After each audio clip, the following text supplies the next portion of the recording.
The galaxy had long known peace, a peace enforced by the greatest and most powerful fleets in existence.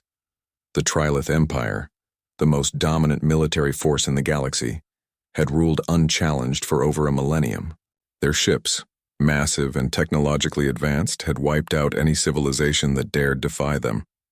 The Trilith had grown accustomed to their invulnerability, believing no force in the galaxy could ever rival their might. They were supreme, the unquestionable rulers of the stars, but they had never encountered humanity. The war began on the fringes of the galaxy, in a sector that had long been ignored by the dominant empires. A small, peaceful colony of humans had settled on the planet Valen, a lush, thriving world on the edge of Trilith-controlled space. The humans, a young but rapidly advancing species, had developed a reputation for resilience and cooperation with other races. The Trilith, seeing the humans as insignificant and too far removed from their core territories, had left them alone. Until the day they didn't. The Trilith sent a fleet, an overwhelming armada, to the human colony. Their mission was simple: wipe them out. The reasoning was far from logical. It was more about maintaining control. The Trilith feared what the humans might become, and the idea of a rising power in their proximity was too dangerous to allow. So they crushed the colony, erasing it from existence in a matter of days. The humans fought back valiantly, but their forces were no match for the Trilith's advanced weaponry. When the massacre was complete, the Trilith fleet retreated, confident that they had once again asserted their dominance. The message was clear: any species that challenged the Trilith would meet the same fate. Back on Earth, the news of the massacre spread like wildfire. The humans were outraged. Valen had been a colony, yes, but it was more than that. It had been a symbol of humanity's desire to reach out to the stars, to establish peace, and to grow alongside other species. The Trilith had shattered that dream, and Earth would not stand idly by. They would not be passive any longer, while the galaxy had long viewed humanity as nothing more than a minor, struggling species. They had greatly underestimated the strength of the Terran spirit. Earth's leaders knew the time for diplomacy was over. The time for action had come. Humanity's response was swift. The Terran Federation, the governing body of Earth's military and exploratory efforts, activated a fleet unlike any the galaxy had ever seen. The flagship of this new fleet was the Sovereign's Wrath, a Terran battleship of unimaginable power. It was a relic of humanity's past, a warship from an era long forgotten. Built during humanity's darkest days, when they fought against threats both external and internal, the Sovereign's Wrath was a reminder of what humans were capable of when pushed too far. It had been decommissioned for centuries, but the Sovereign's Wrath had never been destroyed.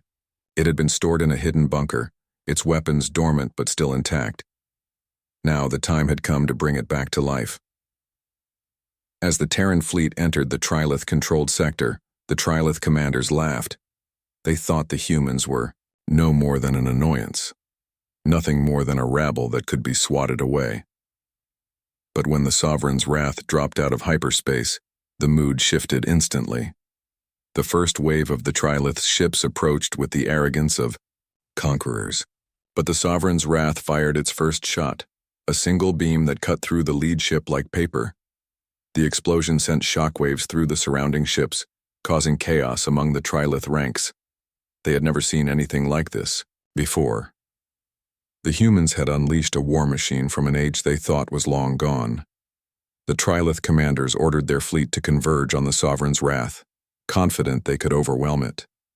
But they quickly realized that this ship was not like any they had faced before. Its armor, made from alloys unknown to the galaxy, absorbed their blasts with ease. Its weapons, far more advanced than anything they had in their arsenal, cut through their ships with deadly accuracy. The Trilith's elite fleets, once thought to be invincible, began to crumble under the relentless assault of the Terran Battleship. The Sovereign's Wrath was not alone. The rest of the Terran fleet joined the fray, and together they brought the full wrath of humanity to bear upon their enemies. The Trilith, desperate and unprepared for the ferocity of the human assault, tried to regroup, They launched wave after wave of attacks, but each was met with a decisive counter. Human tactics were unlike anything the Trilith had encountered before.